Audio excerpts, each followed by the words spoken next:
Hari ini kita melanjutkan pembahasan kita soal konflik Israel-Palestina dari masa ke masa. Saya sudah menyampaikan ini pada minggu lalu, dan pada minggu lalu kita sudah membahas dua hal besar. Yang pertama adalah penderitaan orang-orang Yahudi di berbagai negara sebelum dan menjelang kemerdekaan Israel modern atau terbentuknya negara Israel modern. Sudah saya ceritakan semua latar belakangnya. Lalu yang kedua, kita membahas konflik Israel-Palestina dari masa ke masa. Konflik ini akhirnya menyeret bukan hanya Palestina sendiri, tapi juga semua sekutu-sekutu Arab di sekitarnya. Dan kita sudah melihat dalam perang-perang yang besar, dan Israel memenangkan perang-perang tersebut. Nah, hari ini saya akan menyampaikan lagi beberapa hal, dan ini sekaligus menjadi poin ketiga kita, yakni sekilas tinjauan Alkitab terhadap sejarah dan kemenangan-kemenangan Israel atas musuh-musuhnya. Nah, pertama-tama kita harus menyadari bahwa seluruh jalan sejarah, seperti sudah saya jelaskan sebelumnya, semua itu ada dalam kendali Tuhan. Tidak ada sesuatu yang terjadi di kolong langit ini tanpa kendali Tuhan. Tuhan adalah Dia yang berdaulat atas alam semesta, maka Dia juga berdaulat atas jalannya sejarah. Maka semua yang terjadi bukan hanya terkait bangsa Israel, tapi terkait seluruh bangsa, terkait seluruh individu di dunia. Itu tetap di dalam kendali dan pengaturan Tuhan. Jadi kalau kita bicara tentang seluruh fase kehidupan secara khusus untuk bangsa Israel, maka memang tidak terlepas dari kedaulatan Tuhan dan apa yang sedang Tuhan ingin kerjakan melalui dan di tengah-tengah mereka. Dan jikalau kita mempelajari sejarah panjang bangsa Israel, maka kita akan menemukan bahwa dalam sejarah yang panjang itu, sebenarnya kitab suci sudah memberitahu jauh hari sebelumnya. Bahkan untuk peristiwa-peristiwa yang tidak terjadi di dalam Alkitab, atau tidak diceritakan dalam Alkitab.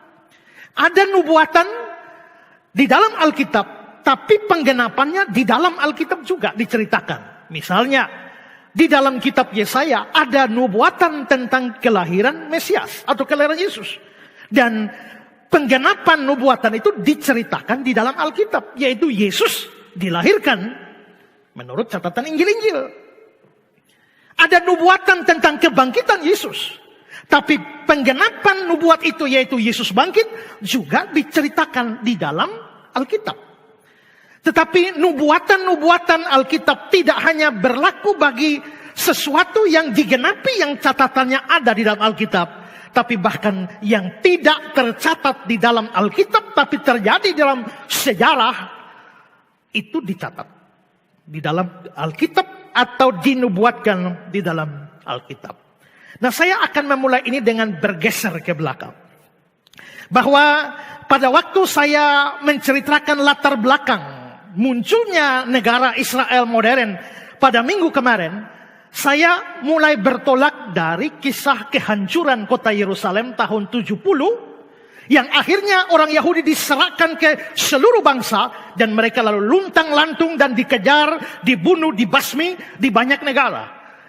Semua itu bermula dari tahun 70 Masehi, ketika kota Yerusalem dan bangsa Yahudi dihancurkan oleh orang-orang Romawi, yakni oleh Jenderal Titus, anak dari Kaisar Vespasianus dari Romawi. Nah,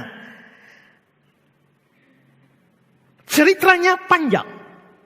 Kalau mau menceritakan sedetail-detailnya tentang kehancuran Yerusalem, tapi saya tetap bertolak dari sana.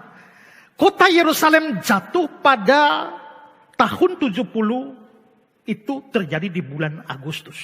Agustus tahun 70 Tapi sebelum kehancuran itu, karena Yerusalem di atas gunung dengan tembok-tembok, kubu-kubu, kota benteng yang kuat, maka orang Roma mempunyai strategi. Kita sukar kita menembus ke atas.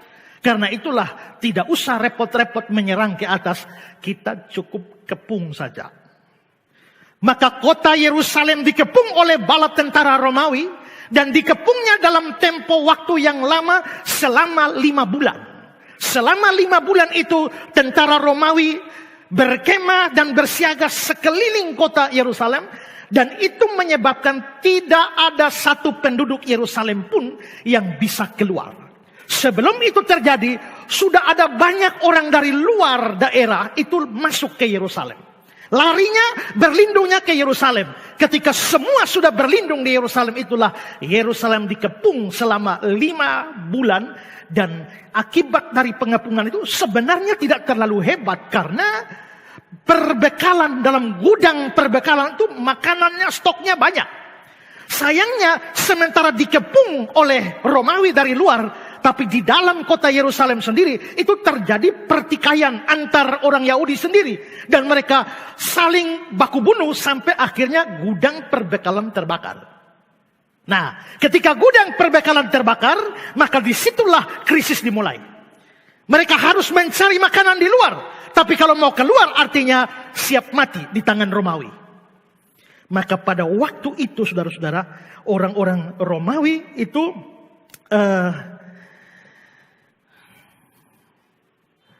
membunuh banyak orang Yahudi. Kita melihat satu keterangan dulu ya.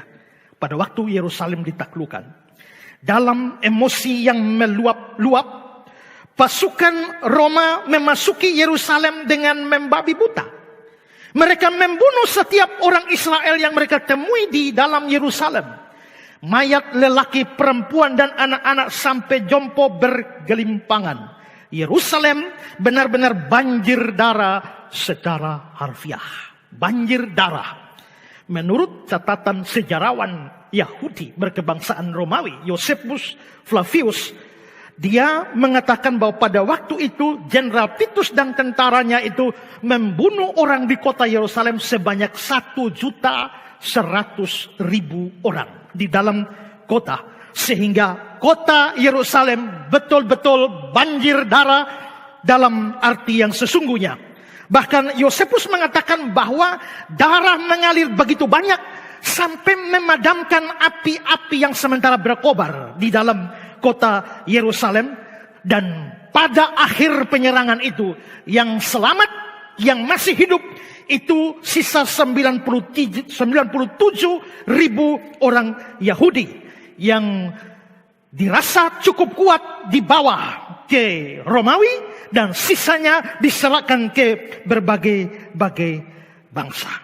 Tapi saudara-saudara, sebelum kehancuran itu ada kehancuran itu, kita hanya melihat dalam sejarah, dalam catatan Josephus, Yerusalem dikepung oleh bala tentara Romawi, dan mereka ditaklukkan seperti yang sudah saya sebutkan tadi. Tapi saudara-saudara, itu terjadi tahun 70 Masehi.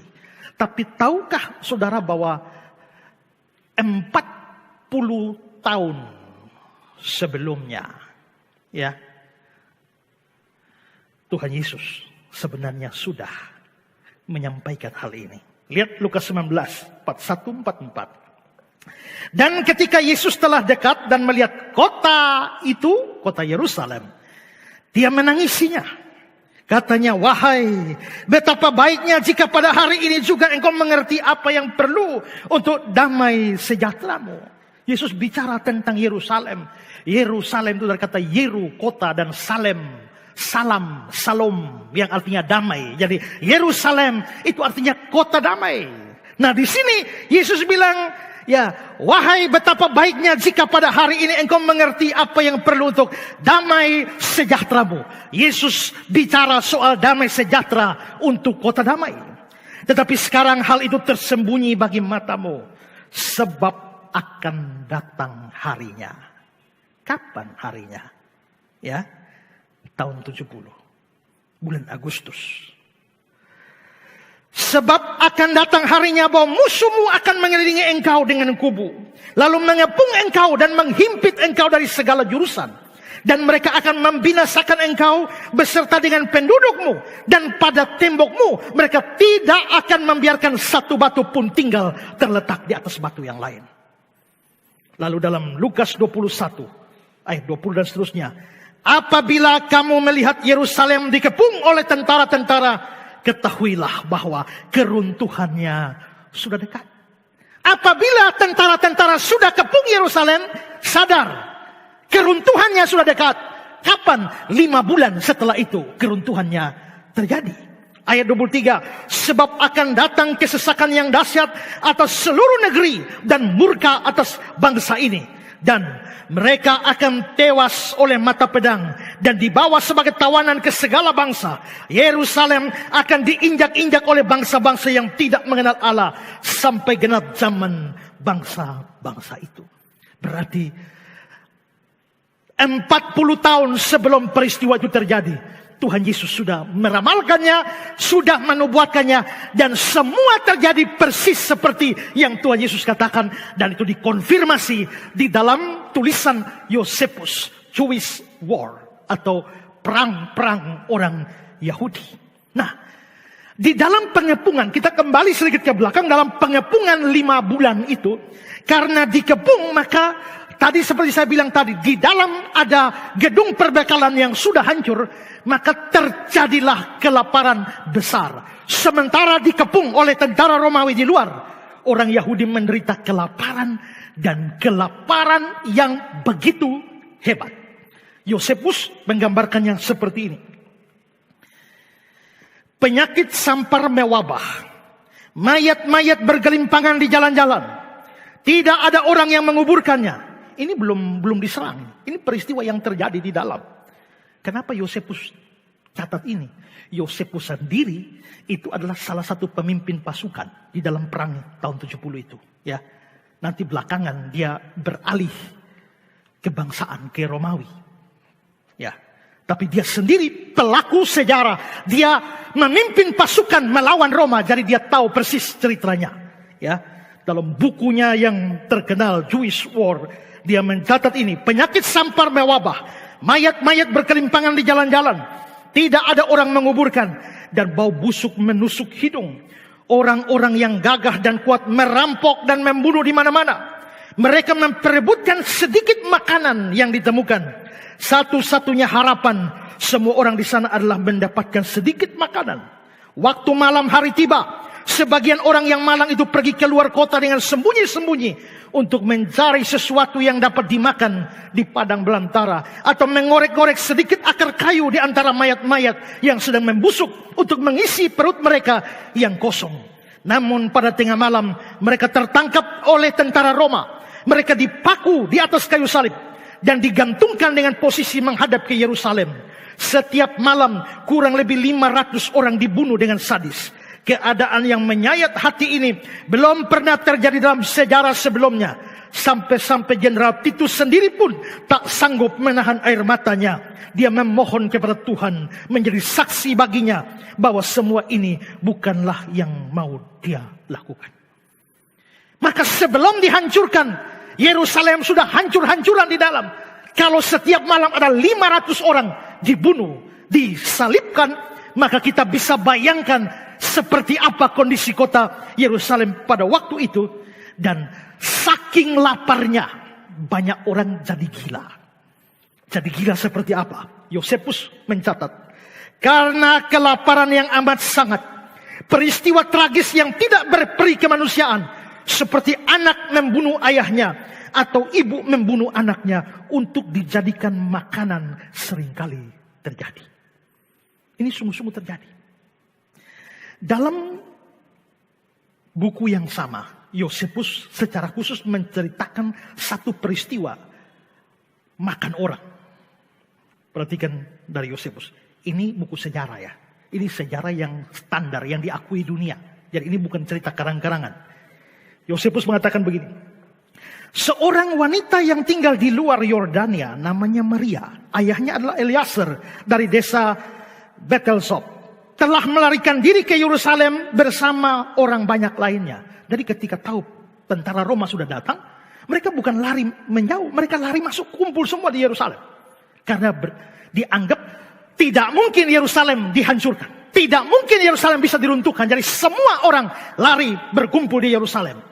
Sehingga tentara Roma tidak susah-susah di berbagai daerah. Cukup konsentrasi Yerusalem, maka orang Yahudi hancur.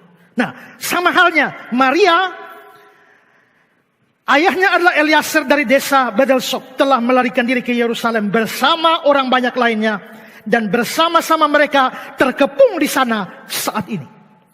Dia tidak menemukan, setelah kelaparan hebat terjadi, lalu dikatakan dia tidak menemukan cara apapun lagi untuk mendapatkan makanan, sementara perutnya sudah sangat kelaparan. Dia lalu mencoba melakukan hal yang paling gila.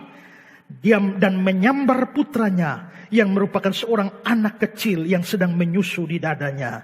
Dia berkata kepada putranya itu, jadi ambil anak yang lagi menyusu, dan dia berkata kepada putranya, "Hai bayi yang menyedihkan, untuk siapa aku harus melindungimu dalam perang, kelaparan dan pemberontakan ini?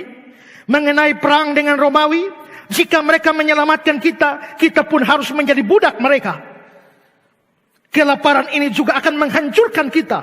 Bahkan sebelum perbudakan itu menimpa kita, ayolah, jadilah makananku." Segera setelah dia mengatakan itu, dia membunuh putranya dan kemudian memanggangnya dan memakan setengah darinya dan menyembunyikan setengah lain di sampingnya. Dia makan setengah anaknya yang sudah dia panggang, dia simpan setengahnya. Nanti begitu orang-orang teman-temannya yang lain yang datang, dia menawarkan untuk silakan makan. Tapi yang lain mengerikan sekali, mereka melarikan diri. Tapi itu sesungguhnya yang terjadi di dalam sejarah kota Yerusalem. Tapi saudara-saudara, menarik sekali bahwa peristiwa ada orang makan anaknya, ada ibu memanggang anaknya dan memakan, itu tidak pernah terjadi dalam sepanjang sejarah bangsa Yahudi tempo dulu maupun sampai sekarang, kecuali satu-satunya adalah yang terjadi tahun 70 di Yerusalem. Tidak pernah ada peristiwa lain. Itu satu-satunya. Tapi untuk peristiwa satu-satunya adalah ajaib bahwa dalam kitab Ulangan itu sudah dibicarakan. Perhatikan Ulangan 28. Tuhan akan mendatangkan kepadamu suatu bangsa dari jauh, dari ujung bumi, seperti Raja Wali yang datang menyambar. Suatu bangsa yang garang mukanya, yang tidak menghiraukan orang tua-tua dan tidak merasa kasihan kepada anak-anak. Engkau akan ditekannya di segala tempatmu, sampai runtuh tembok-tembokmu yang tinggi dan bergubu, yang kau percaya itu di seluruh negerimu. Dan engkau akan memakan buah kandunganmu, yakni daging anak-anakmu lelaki dan anak-anakmu perempuan, yang diberikan kepadamu oleh Tuhan Allahmu dalam keadaan susah dan sulit yang ditimbulkan musuh kepadamu. Dan orang laki-laki yang paling lemah dan paling manja di antaramu tidak mau memberi sedikit pun dari daging anak-anaknya yang dimakannya, karena tidak ada lagi sesuatu yang ditinggalkan baginya dalam keadaan susah dan sulit yang ditimbulkan musuhmu kepadamu di segala tempatmu.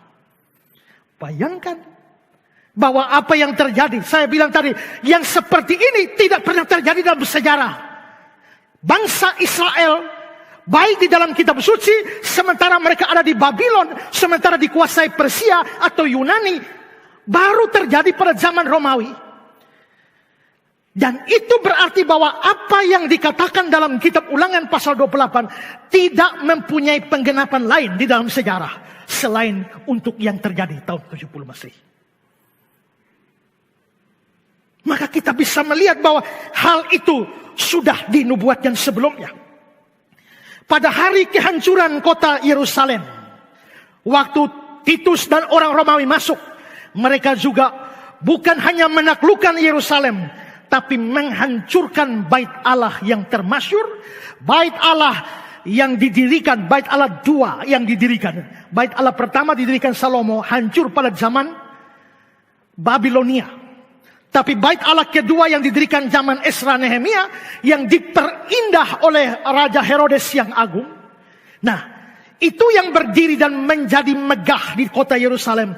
Pada saat itu, orang-orang Romawi meratakan bait Allah itu dengan tanah. Perhatikan kutipan berikut. Pasukan Roma mengamuk dan menyerbu dalam rumah ibadat terbesar Yahudi. Salah seorang tentara Roma melempar obor ke dalam bangunan dan mengenai gorden agung. Gorden agung ini kelihatannya yang tirai, ya. Api menyulut gorden dan tempat tersuci bagi Israel pun terbakar dan mulai runtuh. Bait Allah terbakar. Setelah bait Allah dibakar, para tentara Roma mulai masuk dan menjara seluruh isinya. Kita tahu bait Allah itu begitu luar biasa. Berapa banyak kekayaan yang ada di sana dijarah seluruhnya oleh orang-orang Romawi. Dan mereka mengambil semua perkakas bait Allah. Seperti kandil emas atau kaki dian, meja roti emas dan lain-lain. Bahkan mungkin tabut perjanjian. Karena mengapa saya bilang mungkin? Karena ada masalah. Apakah tabut perjanjian hilang pada keruntuhan bait Allah satu zaman Nebukadnezar dari Babel? Ataukah baru hilang pada zaman tahun 70 ini? Kalau terjadi hilang pada waktu Nebukadnezar menaklukkannya, waktu pulang dari pembuangan, orang Yahudi dari pembuangan Babel, mereka tidak membawa lagi. Kalau mereka tidak membawa, mungkinkah yang ada di bait Allah Herodes itu hanya duplikat? Itu masih menjadi perbedaan yang panjang. Tapi pokoknya semua perkakas bait Allah itu dibawa ke Roma dan mereka pikul. Sekarang itu di jembatan di Roma itu ada satu jembatan yang dibuat untuk mengenang peristiwa penaklukan atas kota Yerusalem tahun 70. Dan di ornamen-ornamen jembatan itu dibikinlah lukisan untuk yang memperlihatkan orang-orang Romawi pikul segala perkakas bait Allah bawa ke Roma. Dan juga saudara-saudara, perlu saudara ketahui bahwa bait Allah Herodes itu, bait Allah yang dihancurkan itu dibuat batu-batunya dari batu yang sangat mahal, dari batu marmer putih yang dilapisi dengan emas. Seperti penjelasan dari International Standard Bible Encyclopedia, dibilang begini tentang the Temple of Herod.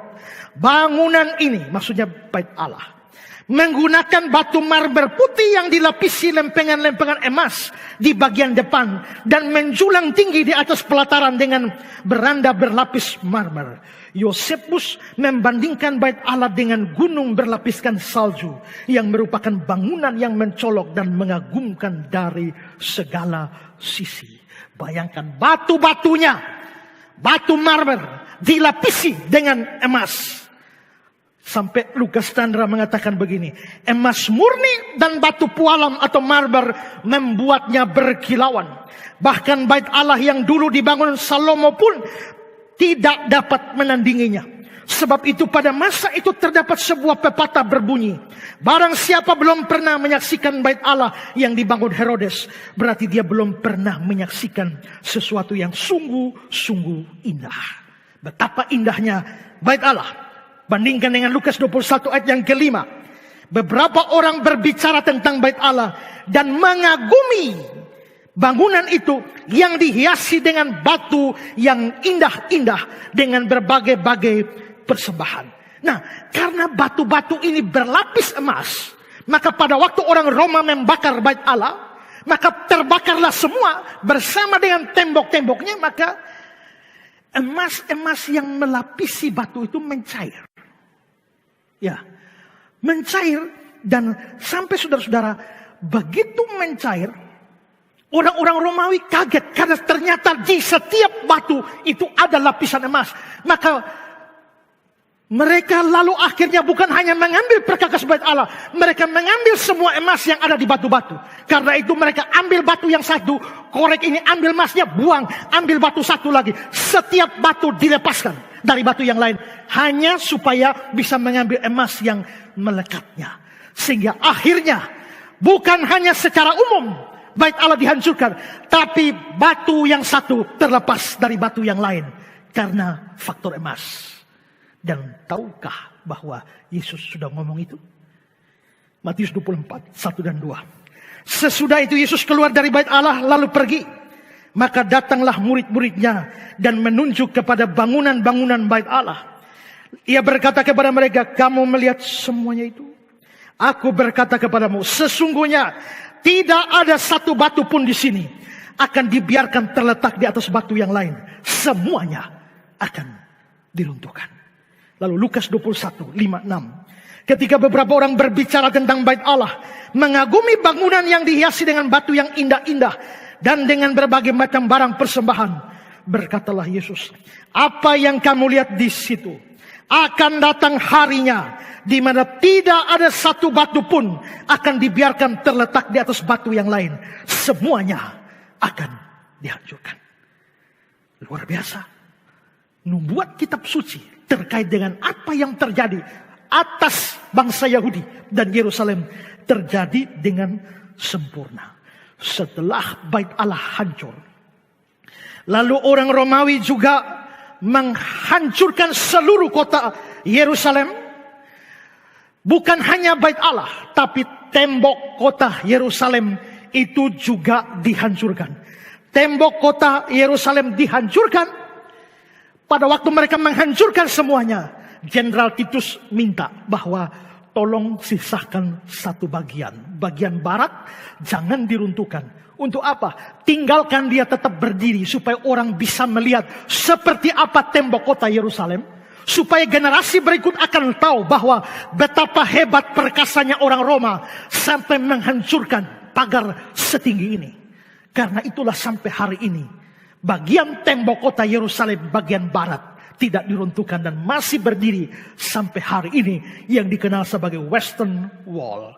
Ini adalah Western Wall, tembok Yerusalem bagian barat, dan ini juga dikenal sebagai tembok ratapan. Kenapa tembok ratapan? Karena orang Yahudi sering pergi ke situ dan meratap, menangis, memohon Tuhan supaya memulihkan kota Yerusalem. Ya, kita lihat tuh orang-orang Yahudi pergi berdoa di sana. Lalu beberapa orang Kristen yang bodoh ikut-ikutan dari Indonesia bawa pokok-pokok doa lalu tusuk-tusuk di batu itu. Ya, ada yang minta anak, ada yang minta jodoh, ada yang minta apa. Ya, itu kebodohan. Ya, kenapa harus doa di Yerusalem baru manjur? Kenapa juga pakai acara titip pokok doa? Kalau doa di sini kenapa? Dan yang lebih aneh, ada beberapa pendeta juga menerima dan membawa.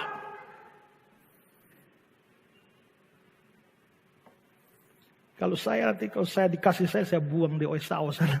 Ya. Nah, tapi pokoknya tembok itu tinggal sampai hari ini. Tapi selanjutnya selain itu, seluruh kota Yerusalem diporak-poranda. Lalu Jenderal Titus memerintahkan di seluruh kota Yerusalem tidak boleh ada satu rumah berdiri. Maka ratakan semua dengan tanah. Ratakan semua dengan tanah. Seluruh pohon di Yerusalem tebang seluruhnya. Maka tentara-tentara yang ratusan ribu orang pergi ke seluruh penjuru Yerusalem. Pohon-pohon rata dengan tanah. Lalu saudara-saudara, gedung-gedung yang sudah runtuh, Jenderal Titus masih belum puas. Dia mau supaya tidak boleh ada yang cukup tinggi kelihatan. Karena itu dibilang gedung yang sudah runtuh, gali sampai fondasinya. Maka fondasi-fondasi rumah pun digali. Pada waktu itu ada anak buah dari Jenderal Titus namanya Turnus Rufus. Turnus Rufus itu dia lalu memerintah supaya dilakukan semacam pembajakan. Bajak seperti bajak sawah kepada kota Yerusalem. Jadi semua fondasi sudah digali. Nah, setelah itu pohon-pohon yang sudah ditebang itu diambil lagi cabang-cabangnya lalu tanam.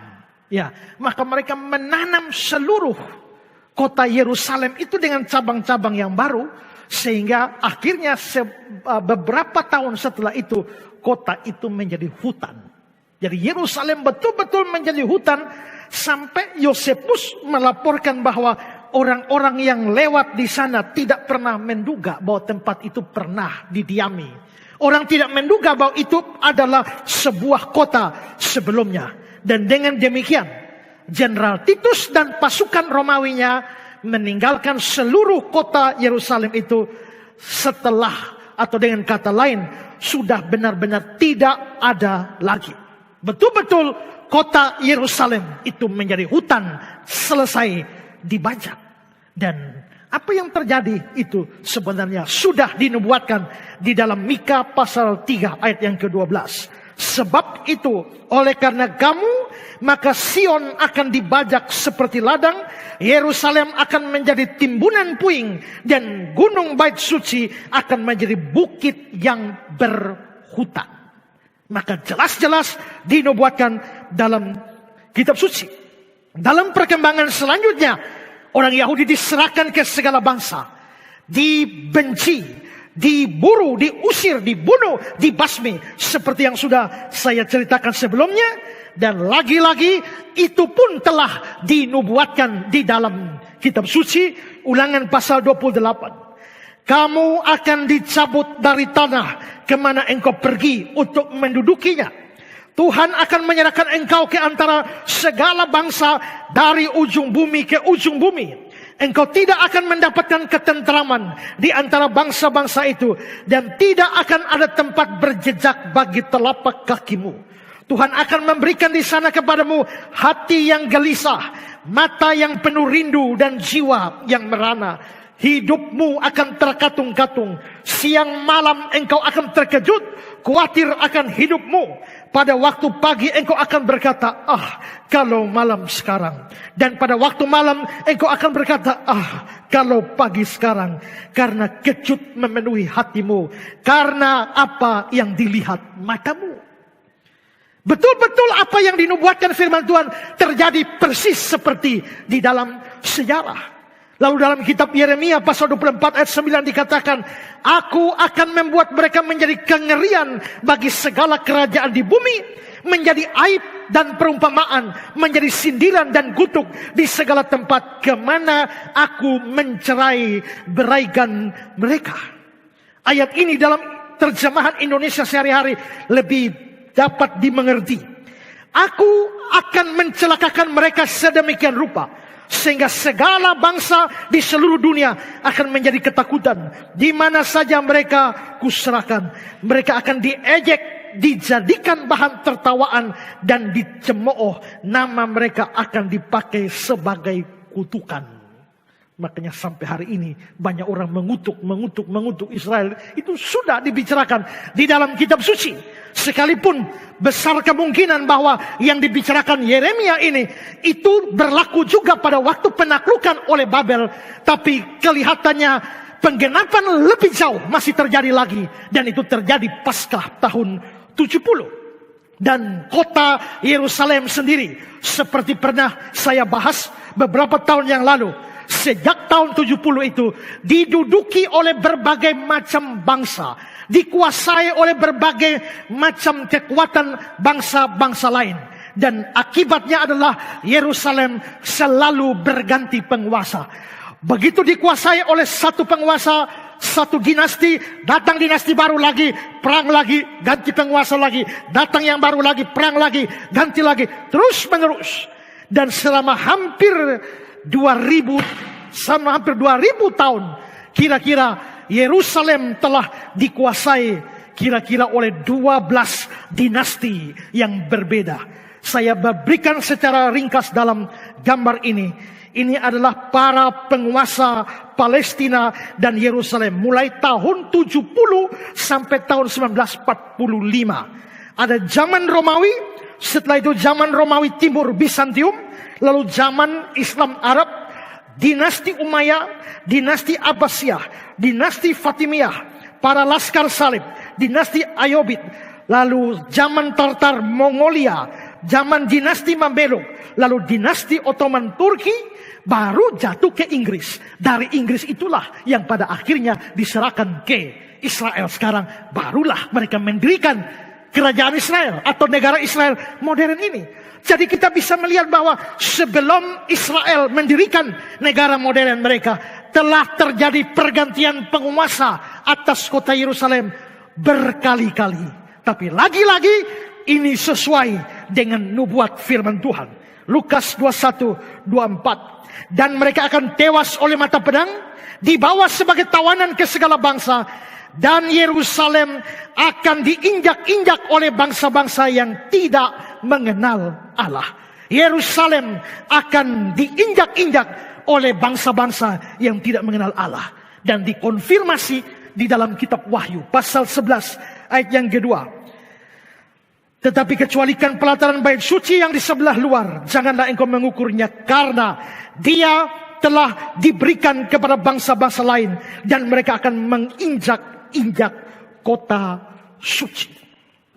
Nah, berarti kekuasaan yang berubah-ubah dari kota Yerusalem sudah dinubuatkan.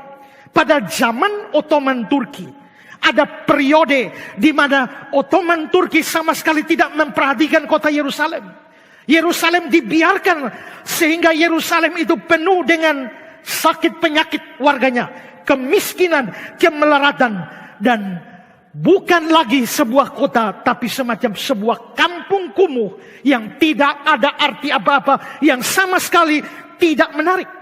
Sampai Mark Twain pernah berkata tentang Yerusalem, Yerusalem telah kehilangan keagungan masa lalunya dan menjadi kampung yang menggenaskan. Dan tahukah bahwa itu pun telah dinubuatkan. Imamat 26:31-33. Kota-kotamu akan kubuat menjadi reruntuhan, dan tempat-tempat kudusmu akan kurusakkan, dan aku tidak mau lagi menghirup bau persembahanmu yang menyenangkan. Aku sendiri akan merusak negeri itu, sehingga musuhmu yang tinggal di situ akan tercengang-cengang karenanya.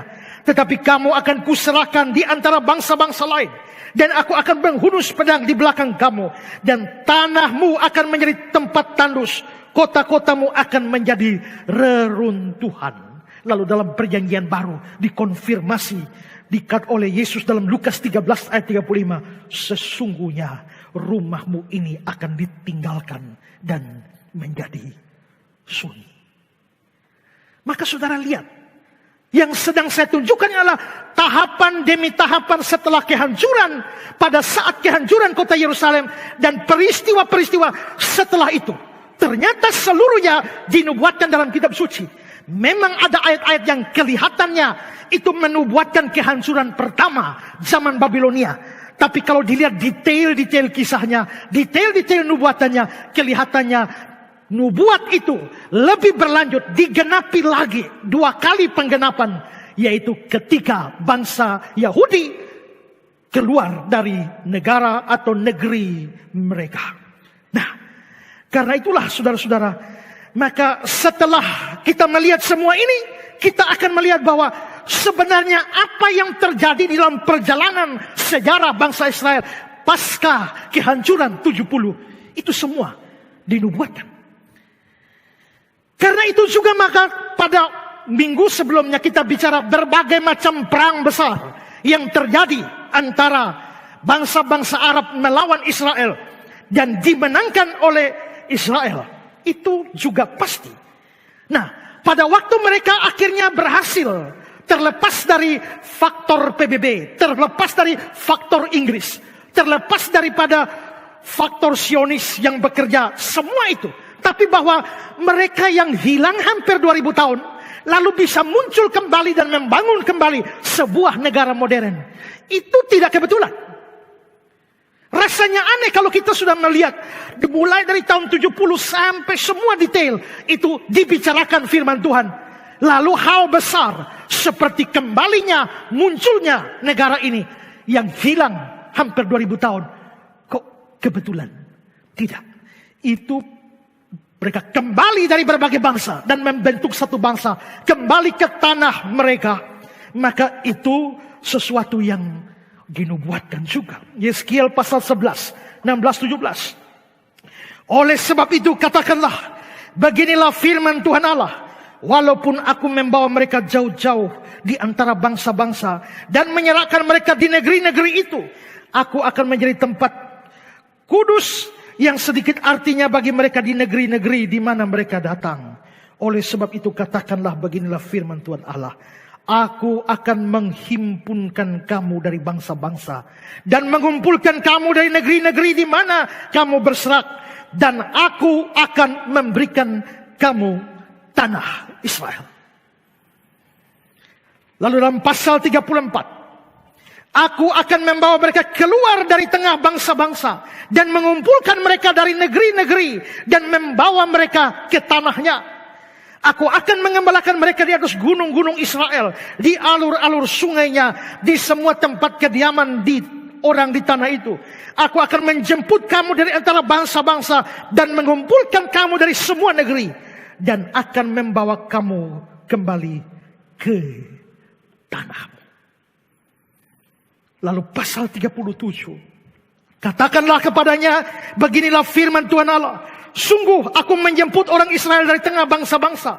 Kemana mereka pergi, aku akan mengumpulkan mereka dari segala penjuru, dan aku akan membawa mereka ke tanah mereka. Aku akan menjadikan mereka satu bangsa di tanah mereka, di atas gunung-gunung Israel, dan satu raja memerintah seluruhnya. Mereka tidak lagi menjadi dua bangsa, tidak lagi terbagi menjadi dua kerajaan. Mereka akan tinggal di tanah yang kuberikan kepada hambaku Yakub, di mana nenek moyang mereka tinggal. Ya, mereka, anak-anak mereka maupun cucu cicit mereka akan tinggal di sana untuk selama-lamanya. Ajaib. Tergenapi pada zaman pemulangan dari Babel, tapi detailnya tidak bisa tidak. Itu terjadi pada waktu mereka kembali 1948. Terlepas dari pro kontra terkait masalah itu, tapi semua ini dibicarakan dengan sangat jelas dalam kitab suci. Nah, kalau kita sudah lihat semua ini, babakan-babakan sejarah seperti ini, bagaimana dengan perang-perang yang mereka hadapi? Seperti sudah saya beritakan sebelumnya, itu pun pasti ada dalam rencana dan dinubuatkan. Perhatikan Zakaria 12. Firman Tuhan tentang Israel. Sesungguhnya aku membuat Yerusalem menjadi pasu yang menyebabkan segala bangsa di sekelilingnya menjadi pening. Juga Yehuda akan mengalami kesusahan ketika Yerusalem dikepung. Maka pada waktu itu aku akan membuat Yerusalem menjadi batu untuk diangkut bagi segala bangsa. Siapa yang mengangkatnya pastilah mendapat luka parah. Segala bangsa di bumi akan berkumpul melawannya. Sesudah itu kaum-kaum Yehuda akan berkata dalam hatinya, penduduk Yerusalem mempunyai kekuatan oleh karena Tuhan semesta alam mereka. Dan pada waktu itu aku akan membuat kaum-kaum Yehuda seperti anglo berapi di tengah-tengah timbunan kayu, seperti sulu berapi di tengah-tengah timbunan bulir gandum. Api keduanya akan menjilat ke kanan ke kiri segala bangsa di sekelilingnya. Tetapi Yerusalem selanjutnya akan tetap tinggal di tempatnya yang dahulu. Pada waktu itu Tuhan akan melindungi penduduk Yerusalem, dan orang akan tersandung di antara mereka. Pada waktu itu akan menjadi seperti Daud. Keluarga Daud akan menjadi seperti Allah, seperti malaikat Tuhan yang mengepelai mereka. Maka pada waktu itu aku berikhtiar untuk memudahkan segala bangsa yang menyerang Yerusalem. Kita lihat ayat ini dalam Indonesia sehari-hari supaya mudah dipahami. Inilah pesan Tuhan mengenai Israel. Aku akan membuat Yerusalem seperti piala berisi anggur. Negeri-negeri tetangganya akan meminumnya dan terhuyung-huyung seperti orang mabuk. Dan jika Yerusalem dikepung, kota-kota negeri Yehuda yang masih tinggal akan dikepung juga. Tapi bila mana hari itu tiba, aku akan membuat Yerusalem seperti batu yang berat. Bangsa manapun yang mencoba mengangkatnya akan mendapat celaka. Semua bangsa di dunia akan bergabung untuk menyerang Yerusalem. Lalu keluarga-keluarga Yehuda akan berkata dalam hati, Tuhan yang Maha Kuasa yang memberi kekuatan kepada umatnya yang tinggal di Yerusalem. Pada hari ini keluarga-keluarga Yehuda akan kujadikan seperti api dalam timbunan kayu bakar, atau obor-obornya di bawah berkas-berkas gandum. Mereka akan membinasakan bangsa-bangsa sekelilingnya, tapi penduduk Yerusalem akan tetap tinggal dalam kota dengan aman. Pada hari itu aku akan melindungi penduduk Yerusalem. Yang paling lemah pun di antara mereka akan menjadi sekuat Daud. Mereka akan dibimbing oleh keturunan Daud seperti oleh malaikatku, malahan seperti olehku sendiri. Pada hari itu aku akan membinasakan setiap bangsa yang mencoba menyerang Yerusalem. Tentang nubuatan Zakaria ini, memang ada juga penafsiran. Ada yang mengaitkannya pada hal pembuangan pertama. Tapi ada juga yang kedua. Minimal terlihat dalam Bible Commentary. Perhatikan, dia mengartikan frase demi frase dari teks itu. Aku membuat Yerusalem menjadi pasu yang menyebabkan pening. Ayat-ayat nubuatan ini membuat kita terpaksa menempatkannya pada sebelum kedatangan kembali Kristus secara kasat mata ke bumi. Pasu adalah simbol yang terkenal untuk murka Allah. Musuh-musuh yang mengepung Yehuda dan Yerusalem akan diberi pukulan hebat yang akan membuat mereka terhuyung-huyung. Ayat 3. Batu untuk diangkat. Apabila musuh-musuh Israel melibatkan diri untuk berperang dengannya, mereka sendiri akan luka dan hancur. Ayat 6. Seperti anglo berapi di tengah-tengah timbunan kayu, Allah akan mengadakan kemenangannya dengan dua cara. Dengan cara mencabut kekuatan para musuh, dan dengan cara memberi kuasa kepada Israel untuk melawan musuh-musuhnya. Musuh-musuh akan dihabiskan seperti kayu bulir gandum di lahap api. Ayat 8. Menjadi seperti Daud. Bahkan yang lemah di antara mereka akan menjadi sama hebatnya dengan Daud yang tak terkalahkan. Ini merupakan kekuatan tak terkalahkan di dunia. Seperti malaikat Tuhan yang mengepalai mereka. Maka jelas di sini bahwa kemenangan-kemenangan besar Israel pada waktu mereka diserang, itu pastilah ada Tuhan di balik semua itu, ada kehendak Tuhan di balik semua itu. Karena itulah maka bangsa-bangsa itu dengan segala macam upaya mereka tak mungkin bisa mengalahkan Israel. Perhatikan, kita bandingkan dengan Yeremia 15:20-21. Mereka akan memerangi engkau, tapi tidak akan mengalahkan engkau. Yeskiel pasal 28. Dan tidak akan ada lagi bagi kaum Israel dari semua tetangganya yang menghina mereka. Menjadi duri yang menusuk atau onak yang memedikan. Dan mereka akan mengetahui bahwa akulah Tuhan Allah. Beginilah firman Tuhan Allah. Pada saat aku mengumpulkan kaum Israel dari tengah suku-suku bangsa, di mana mereka berserak, dan aku menunjukkan kekudusanku kepada mereka di hadapan bangsa-bangsa, maka mereka akan diam di tanah mereka yang telah kuberikan kepada hambaku Yakub. Mereka akan diam di sana dengan aman tentram. Mereka akan membangun rumah dan membuat kebun anggur. Ya, mereka akan diam dengan aman dan tentram pada saat aku menjatuhkan hukuman atas semua tetangganya yang menghina mereka. Kurang jelas apa? Ini luar biasa. Jikalau ada di antara saudara sekalian semua yang meragukan kebenaran firman Tuhan, semoga ini membuka mata kita bahwa Alkitab, jikalau bukan firman Tuhan, tak bisa meramalkan secara persis tepat semua peristiwa yang terjadi dalam dunia ini. Tapi meskipun demikian, yang ingin saya tekankan adalah bahwa dalam cerita-cerita perang Israel seperti yang sudah saya ceritakan, mereka sebenarnya terlihat secara manusia mustahil bisa memenangkannya. Bayi 6 hari, 6 jam itu diserbu oleh Liga Arab, tapi mereka bisa lolos dari lubang jarum itu. Juga ketika mereka dikeroyok 10 negara Arab dalam 6-day war. Dan terlebih-lebih lagi ketika mereka tanpa persiapan sama sekali pada waktu perang Yom Kippur. Tapi mereka masih bisa memenangkannya sekalipun musuh mereka adalah raksasa Arab yang didukung oleh Uni Soviet. Tapi bisa selamat. Apa sesungguhnya? Lagi-lagi pasti Tuhan. Dalam Zakaria 12 tadi, saudara bisa lihat kata-kata penting. Aku membuat. Lalu di bawahnya ayat 3. Aku akan membuat. Lalu ayat 5. Penduduk Yerusalem mempunyai kekuatan oleh karena Tuhan semesta alam, Allah mereka. Lalu ayat 6. Aku akan membuat. Ayat 8. Tuhan akan melindungi penduduk Yerusalem. Ayat 9. Aku berikhtiar untuk memunahkan segala bangsa yang menyerang Yerusalem. Itu berarti bahwa kemenangan mereka bukan semata-mata kekuatan mereka. Kemenangan mereka pasti ada pekerjaan Allah di balik semua itu. Lalu kita tanya, kenapa Tuhan bekerja begitu? Jawabnya sederhana. Karena Tuhan belum selesai urusan dengan mereka. Karena masih ada kalender kerja Tuhan yang belum selesai dengan Israel. Dalam kalender kerja Allah, Israel akan menduduki tempat mereka dan tidak akan tercabut lagi dari sana.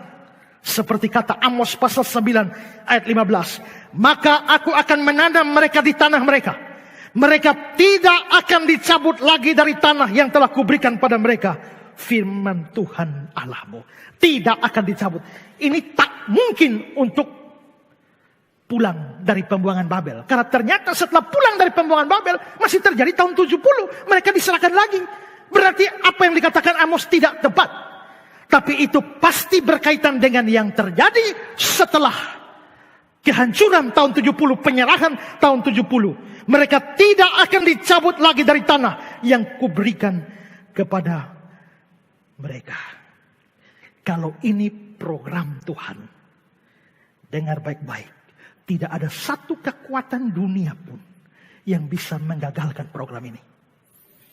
Ayub 23:13. Tetapi dia tidak pernah berubah. Siapa dapat menghalangi dia? Apa yang dikehendakinya dilaksanakan juga.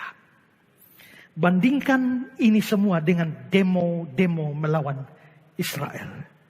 Coba lihat ini. Hapuskan Israel dari muka bumi. Hapus Israel dari peta dunia. Usir Israel. Satu kata, hapus Israel. Musnahkan dari muka bumi. Tapi Amos 9 bilang, mereka tidak akan tercabut lagi dari tanah yang kuberikan kepada mereka.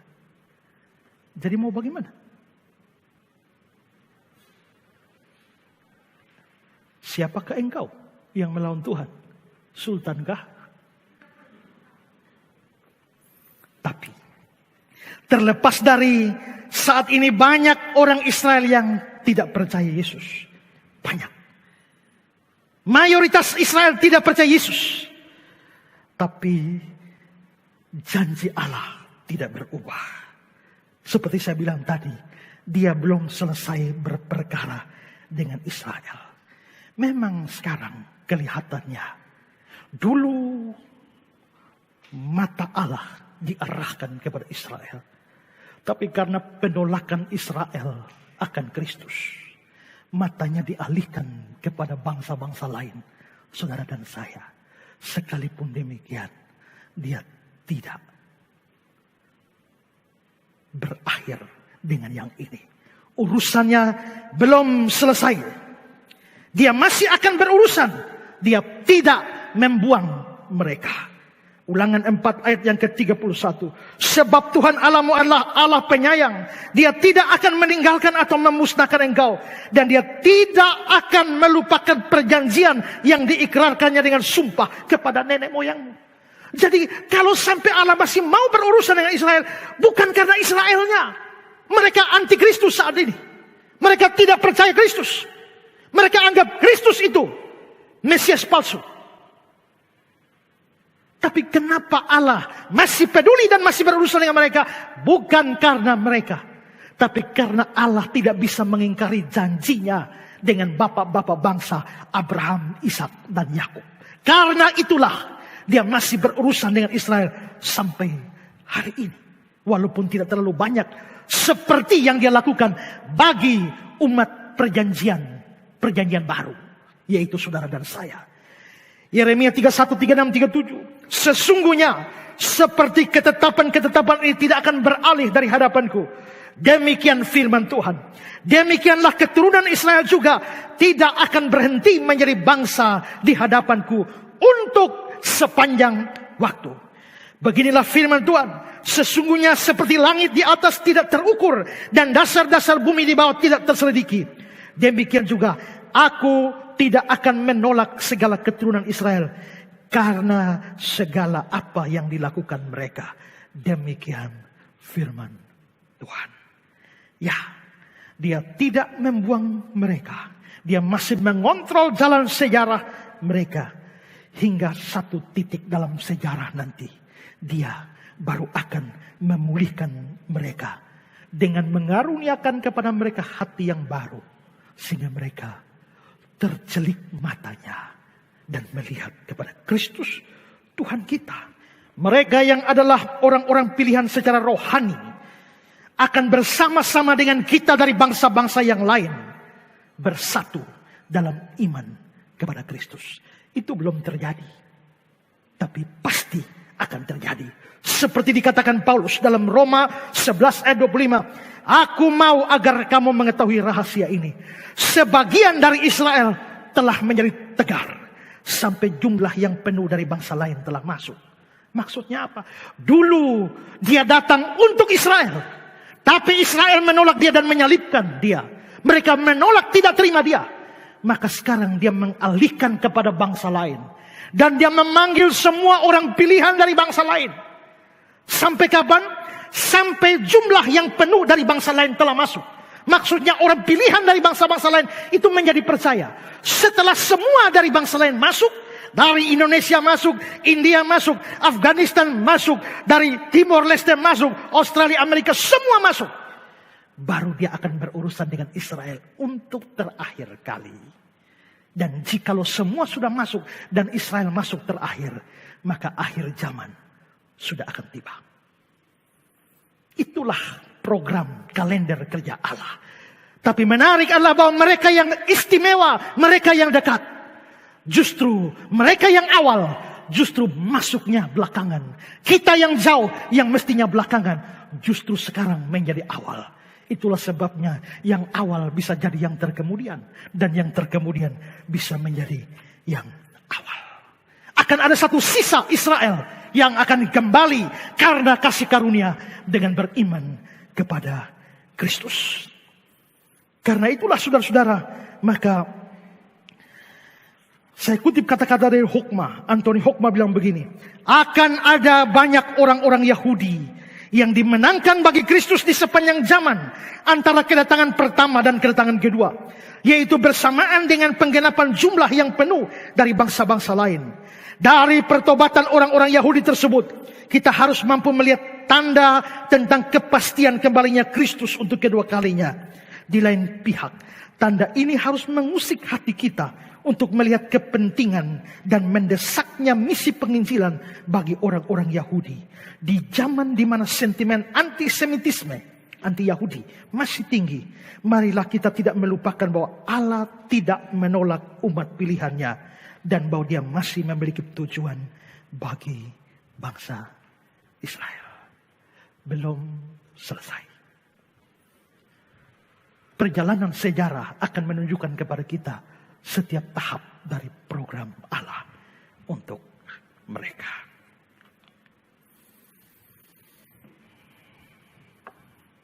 Luar biasa bukan?